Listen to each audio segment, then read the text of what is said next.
a witness? In other words, what they were really saying is, before I'd rather sit under the leadership of a black man, I'd rather let the world come to an end. Have I got a witness, church? I came to announce to somebody that this kind of spirit has to be dealt with appropriately. This kind of spirit has to be addressed. We can no longer afford to medicate it. We've got to deal with it on a spiritual term. Have I got a witness, church? Folk that are grinning your face but really want to knock your head off.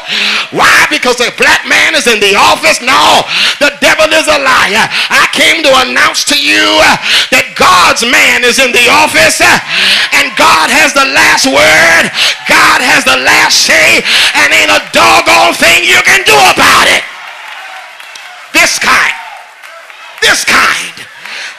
kind of spirit, they try to dress it up, they try to clear it up, they try to make it real look good. Well, now I have black friends. Yeah, all of them say that.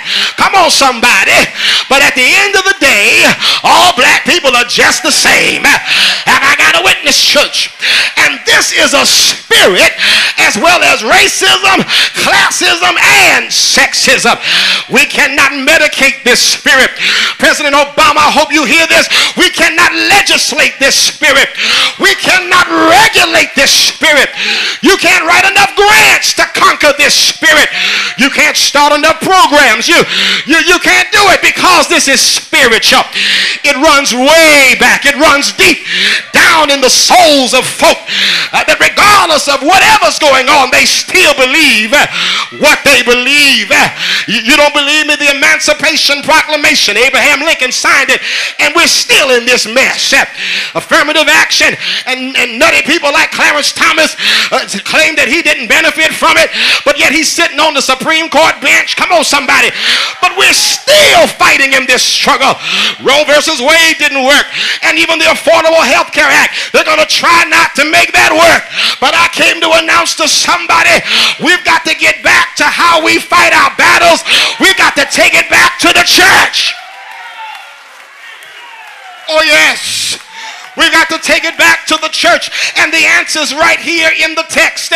When the disciples were using yesteryear's methods that did not work, they did not heal this boy, they began to look at Jesus, and Jesus, with a righteous indignation, looked at him. And this had to be the black Jesus, because he said, the faithless and perverse generation.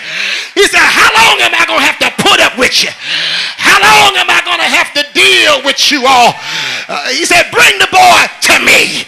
And I came to announce to somebody that Jesus is still saying the same thing.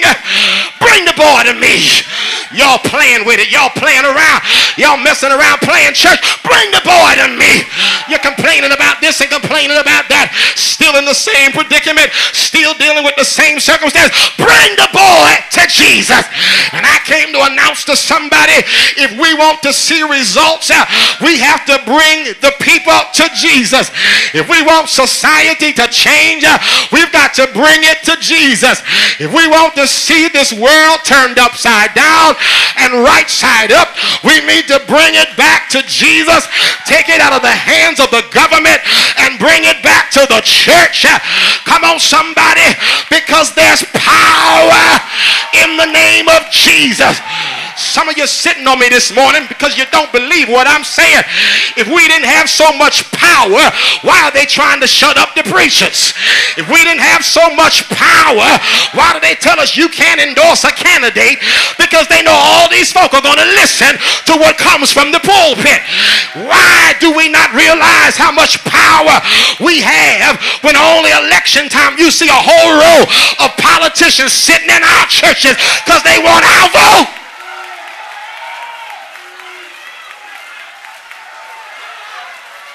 That's what I call power. But what I'm saying to you, we ought not just have them coming in just to get the vote. You need to bring us to the table all year long. Come on, somebody. Don't take prayer out of schools. Don't take the 10 Commandments out of the court. Don't take God out of America's platform. Bring him back to the table. Bring it to Jesus. Have I got a witness, church? Because this is where it all got started. Before we had social services, we had the church. Before we had food stamps, we had the Dorothy L. Hobbs Food Pantry. Before we had the Boys and Girls Club, we had BTU, YPD, YPWW, and the Sunshine Band too. Come on, somebody. Before we had Pell Grants, before we had financial aid, before we even had the Kalamazoo Promise, we had the United Negro College Fund, the Northside Educational Association, raising money for our black kids to go to college, and it all started in the church. Have I got a witness, church? I'm a killer devil this morning. Some of you all think that Dr. Rice and KPS started this lift up through literacy. The devil is a liar.